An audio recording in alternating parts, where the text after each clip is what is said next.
नमस्कार। आजकल ना हर जगह मैनिफेस्टेशन की बातें हो रही हैं। सोशल मीडिया देखो, किताबें हैं, वेलनेस गुरु हैं, सब यही कह रहे हैं कि भाई सोचो और पालो। हाँ, बिल्कुल। ये आइडिया कि आप सिर्फ अपनी सोच से, अपनी कल्पना, अपने यकीन से अपनी इच्छाओं को हकीकत बना सकते हैं, ये बहुत पॉपुलर हो गया है। हाँ, और सुनने में कितना अच्छा लगता है। कौन नहीं चाहेगा कि बस सोचने से सब मिल जाए। पर सवाल तो यही है ना कि क्या ये सच में काम करता है या ये सब बस हवा हवाई बातें हैं। बिल्कुल, ये सवाल बहुत ज़रूरी है। तो आज इसी पे थोड़ी गहराई से बात करते हैं। हाँ, देखते हैं इसके पीछे क्या है। क्या ये कोई जादू है या साइकोलॉजी है या कुछ और ही चल रहा है। एग्जैक्टली। समझने की कोशिश करते हैं कि इसमें कितना दावा है और कितनी हकीकत। ठीक है, तो सबसे पहले ये समझते हैं कि मैनिफेस्टेशन वाले कहते क्या हैं। मतलब इस प्रोसेस में होता क्या है, क्या क्या करना होता है। हाँ, तो जो मेन चीज़ें बताई जाती हैं, उसमें सबसे पहले आता है विजुअलाइजेशन। विजुअलाइजेशन मतलब मन में पिक्चर बनाना, अपनी इच्छा को पूरा होते हुए देखना। हाँ, बिल्कुल, एकदम डिटेल में। जैसे अगर कोई घर चाहिए तो वो कैसा है, कहाँ है, उसमें आप क्या कर रहे हैं, कैसा महसूस हो रहा है, वो पूरी फिल्म चलाना दिमाग में। ओके, और दूसरा? दूसरा है पॉजिटिव अफर्मेशंस। अच्छा, वो जो बार बार दोहराते हैं, जैसे मैं सफल हूँ, मेरे पास बहुत पैसा है, इस तरह की बातें। हाँ, वही, खुद को पॉजिटिव बातें बोलना ताकि वो सबकॉन्शियस माइंड में बैठ जाए, एक तरह की प्रोग्रामिंग। और तीसरा शायद सबसे जरूरी बताते हैं लोग, यकीन, बिलीफ। हाँ, ये बहुत क्रूशल माना जाता है। मतलब पूरा 100% भरोसा कि जो चाहा है वो मिलेगा ही मिलेगा। कोई डाउट नहीं, कोई शक नहीं। जरा सा भी नहीं। जरा सा भी नहीं, ऐसा कहते हैं। और चौथा है इमोशनल रेजोनेंस। इमोशनल रेजोनेंस, ये क्या है? मतलब सिर्फ सोचना या बोलना काफी नहीं है, वैसा महसूस करना जैसे वो चीज मिल चुकी है। वो खुशी, वो संतुष्टि, वो फीलिंग अभी से लाना। अच्छा, तो ये 4 पिलर्स हो गए, विजुअलाइजेशन, अफर्मेशंस, पक्का यकीन और वो मिल जाने वाली फीलिंग। हाँ, मोटे तौर पर यही है। और जो लोग इसे मानते हैं, उनका दावा है कि इस प्रोसेस से आप यूनिवर्स की एनर्जी, या जिसको लॉ ऑफ अट्रैक्शन कहते हैं, हाँ, आकर्षण का नियम। हाँ, उसका इस्तेमाल करके अपनी मनचाही चीजें अपनी तरफ खींच सकते हैं। अट्रैक्ट कर सकते हैं। कुछ लोग तो इसमें क्वांटम मैकेनिक्स वगैरह भी जोड़ देते हैं। Quantum mechanics. अच्छा। हालांकि वो साइंटिफिकली सही एक्सप्लेनेशन नहीं होता अक्सर, पर दावा यही है कि आपकी सोच, आपकी फीलिंग्स एक तरह की वाइब्रेशन भेजती हैं और यूनिवर्स वैसी ही वाइब्रेशन वाली चीजें आपको भेजता है। सुनने में तो बहुत फैसिनेटिंग लगता है, जैसे यूनिवर्स कोई विश फुलफिलिंग मशीन हो। लेकिन अब आते हैं मुद्दे पर। क्या ये वाकई ऐसे काम करता है? साइंस क्या कहती है? साइकोलॉजी का क्या कहना है? यहीं पर चीजें थोड़ी क्लियर होती हैं। अगर हम साइकोलॉजी के नजरिए से देखें तो जब कोई इंसान क्लियरली डिफाइन करता है कि उसे क्या चाहिए, मतलब एक गोल सेट करता है और उसे बार बार विजुअलाइज करता है, हाँ। तो असल में वो अपने दिमाग को उस गोल के लिए तैयार कर रहा है, फोकस सेट कर रहा है। अच्छा, तो ये कोई बाहर की मिस्टीरियस पावर नहीं, हमारे अपने दिमाग का फंक्शन है। काफी हद तक। देखिए, इसमें कोई जादुई एनर्जी वाली बात नहीं है। होता यह है कि जब आप किसी चीज पर फोकस करते हैं तो आपका ब्रेन उन मौकों को, उस जानकारी को पहचानने लगता है जो उस गोल से जुड़ी है। हमारे ब्रेन में एक सिस्टम होता है, रेटिकुलर एक्टिवेटिंग सिस्टम, RAS कहते हैं उसे। रेटिकुलर एक्टिवेटिंग सिस्टम, ये क्या चीज है? कैसे काम करता है ये? आप इसे समझ लीजिए ब्रेन का एक फिल्टर है। हमारे चारों तरफ इतनी इन्फॉर्मेशन है ना, तो RAS डिसाइड करता है कि कौन सी इन्फॉर्मेशन हमारे लिए इंपॉर्टेंट है, जिस पर ध्यान देना है। अच्छा। जैसे मान लीजिए आपने तय किया कि आपको एक लाल रंग की कार खरीदनी है। अचानक आपको सड़कों पर लाल कारें ज्यादा दिखने लगेंगी। हाँ हाँ, होता है ऐसा। वो कारें बढ़ेंगे ही, बस आपका RAS अब उस इंफॉर्मेशन को, लाल कार आपके लिए रेलेवेंट मान रहा है और उसे आपके नोटिस में ला रहा है। तो जब कोई नई जॉब मैनिफेस्ट करने की सोचता है, तो असल में उसका RAS जॉब पोस्टिंग्स पे या नेटवर्किंग के मौकों पर या सही लोगों पर ज्यादा ध्यान देने लगता है। वो उन चीजों को नोटिस करता है जिन्हें शायद पहले इग्नोर कर देता। ओके।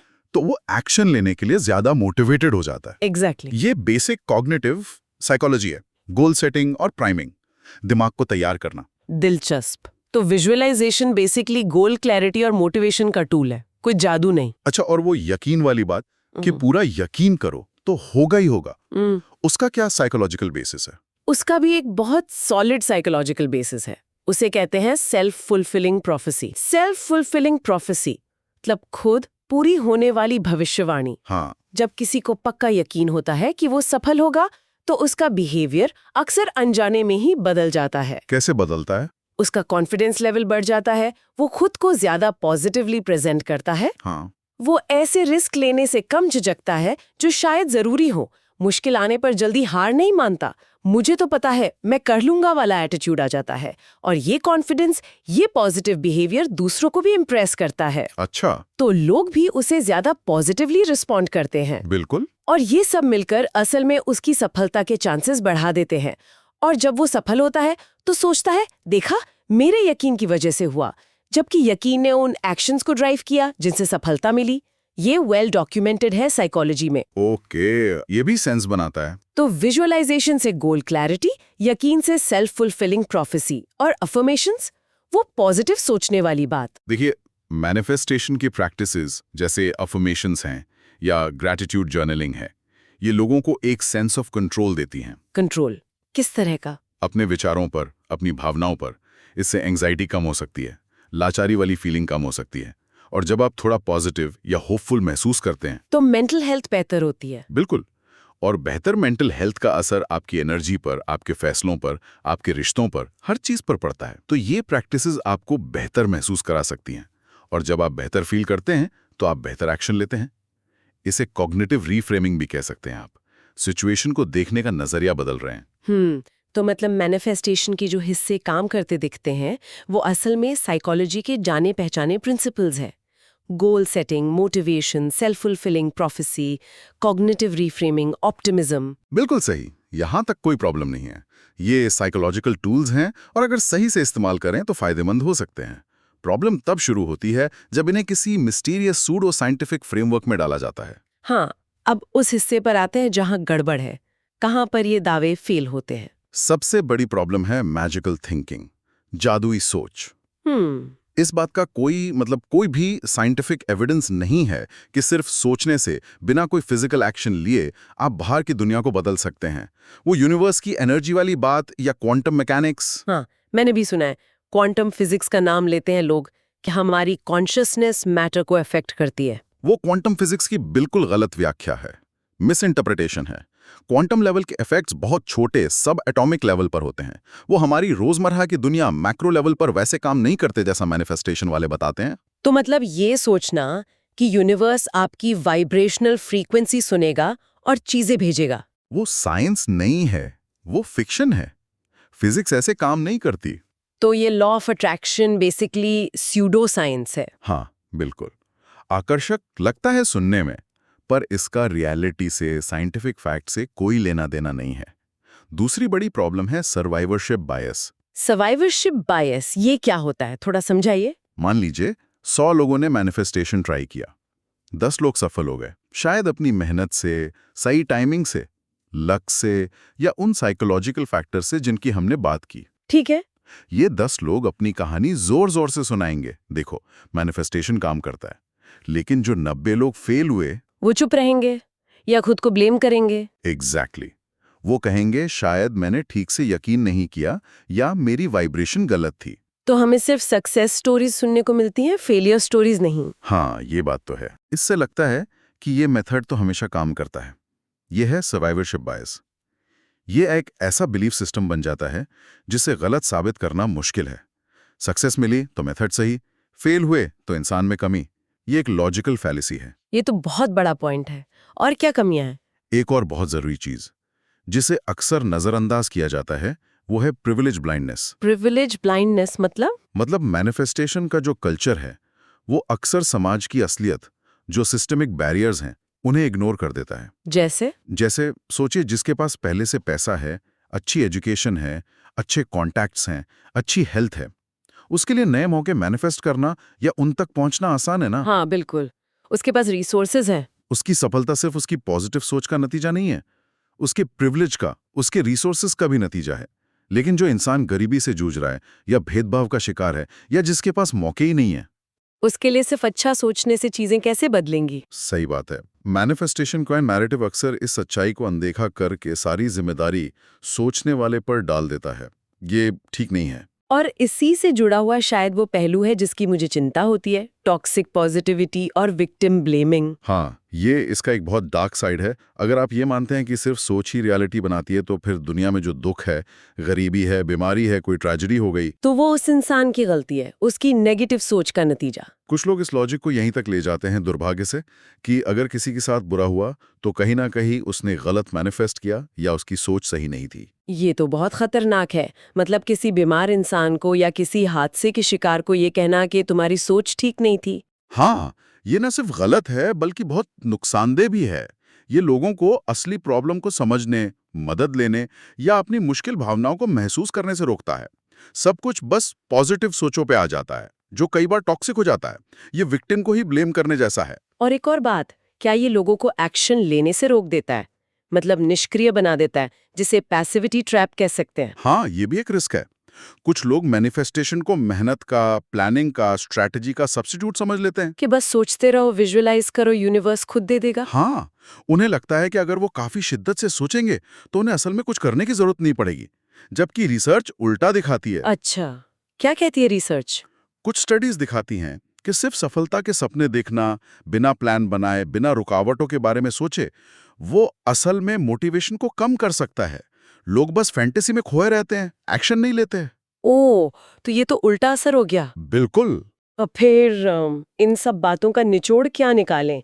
क्या मैनिफेस्टेशन एकदम बेकार है या इसमें कुछ काम का भी है? क्या है असली बात? देखिए, निचोड़ ये है कि मैनिफेस्टेशन उस हद तक काम करता है जिस हद तक इसमें साइकोलॉजी के सॉलिड प्रिंसिपल्स इन्वॉल्व हैं। जैसे क्लैरिटी, अपने गोल्स को, अपनी वैल्यूज को साफ करना। इससे फोकस बढ़ता है, फैसले बेहतर होते हैं। बिलीफ, पॉजिटिव सेल्फ टॉक, अपने ऊपर यकीन, ये डाउट कम करता है, कॉन्फिडेंस देता है। विजुअलाइजेशन, जब इसे एक्शन और प्रैक्टिस के साथ जोड़ें तो परफॉर्मेंस इंप्रूव हो सकती है, जैसे स्पोर्ट्स साइकोलॉजी में होता है। ऑप्टिमिज्म, आशावादी नजरिया, ये मुश्किलों से लड़ने की ताकत देता है, मेंटल हेल्थ सुधारता है। तो ये सब किसी बाहरी ताकत, लॉ ऑफ अट्रैक्शन की वजह से नहीं हो रहा? नहीं, बिल्कुल नहीं। जो इफेक्टिव पार्ट्स हैं वो पूरी तरह साइकोलॉजिकल और बिहेवियरल हैं।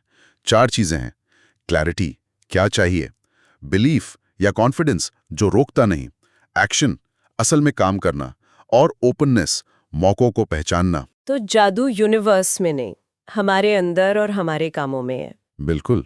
अगर जादू कहना ही है तो वो इस बात में है कि ये प्रैक्टिसेस आपको कैसे बदलती हैं, आपका फोकस, आपका कॉन्फिडेंस, आपका बिहेवियर। और ये बदलाव फिर दुनिया के साथ आपके इंटरेक्शन को बदलते हैं। अच्छा, तो रिसर्च क्या कहती है गोल अचीवमेंट के बारे में? क्या सिर्फ पॉजिटिव सोचने से गोल मिलते हैं? नहीं, रिसर्च ये नहीं कहती। रिसर्च लगातार ये दिखाती है कि सबसे इफेक्टिव तरीका वो है जिसमें स्पेसिफिक चैलेंजिंग गोल्स हों, जिसमें अगर तो वाली प्लानिंग हो, इम्प्लीमेंटेशन इंटेंशंस कहते हैं इसे, जिसमें मेंटल कंट्रास्टिंग हो। मेंटल कॉन्ट्रास्टिंग वो क्या है? मतलब सिर्फ सक्सेस नहीं, बल्कि रास्ते की रुकावटों को भी विजुअलाइज करना और उनसे निपटने का प्लान बनाना। अच्छा, सिर्फ पॉजिटिव सोचना नहीं? हाँ, और सबसे जरूरी बिहेवियरल कमिटमेंट, मतलब एक्शन लेना। सिर्फ पॉजिटिव विजुअलाइजेशन बिना प्लानिंग और एक्शन के बल्कि कम अचीवमेंट से जुड़ा पाया गया है कुछ स्टडीज में। तो इन सब का क्या मतलब निकला? फाइनल टेक क्या है? फाइनल टेक ये है, मैनिफेस्टेशन, जैसा कि पॉपुलर कल्चर दिखाता है कि सोचो और यूनिवर्स से चीजें खींच लो, वो काम नहीं करता। वो सूडो साइंस है। लेकिन उससे जुड़ी practices, visualisation, goal setting, positive mindset, ये वाकई हेल्पफुल हो सकती हैं अगर इन्हें सही साइकोलॉजिकल नजरिए से समझा और इस्तेमाल किया जाए। ये माइंड मैनेजमेंट के टूल्स हैं। तो असली पावर यूनिवर्स को कमांड करने में नहीं है, बल्कि इन प्रैक्टिसेस से खुद को बदलने में है, अपने फोकस, कॉन्फिडेंस, एक्शन को बदलने में। एग्जैक्टली। तो अगर कोई सही मायनों में कुछ मैनिफेस्ट करना चाहता है, मतलब अपने गोल्स पाना चाहता है, तो क्या करना चाहिए? हाँ, क्या करना चाहिए? पहली चीज, अपने गोल स्पेसिफिक और क्लियर करें। दूसरी, रियलिस्टिक रहते हुए एम्पावरिंग बिलीफ बनाएं, ख्याली पुलाव नहीं। तीसरी, सक्सेस विजुअलाइज करें, लेकिन साथ में रुकावटों के लिए प्लान भी करें, मेंटल कॉन्ट्रास्टिंग। चौथी, लगातार सोच समझकर एक्शन लें, स्ट्रैटेजिक एक्शन। पांचवी, नए मौकों के लिए तैयार रहें, ओपन रहें। और छठी, ये माने कि कुछ चीजें आपके कंट्रोल से बाहर हैं। तो असली ताकत वाइब्रेशंस में नहीं है। असली ताकत उस इंसान में है जो क्लैरिटी, कॉन्फिडेंस, प्लानिंग और एक्शन के साथ आगे बढ़ता है। ये मिस्टीरियस नहीं है, पर ये रियल है, और अक्सर इतना ही काफी होता है। Okay. So, we hope you liked our today's discussion. For more such discussions, subscribe to our channel, Talk and Heal. See ya.